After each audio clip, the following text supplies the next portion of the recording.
Philippians 2:4. Let each of you look not only to his own interests, but also to the interests of others.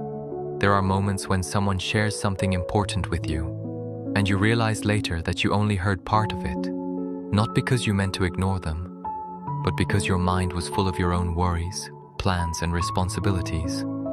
It happens to all of us. Sometimes we become so focused on carrying our own lives that we stop noticing what others are carrying too. This verse invites us into a different way of living, not a self-centered life, and not a life that forgets itself either, but a heart that makes room for others, a heart that notices, that listens, that pauses long enough to care. Because every person you meet is fighting battles you cannot fully see, and when God teaches you to look beyond yourself, you begin to love people the way He loves you, with attention, compassion, and grace. Amen.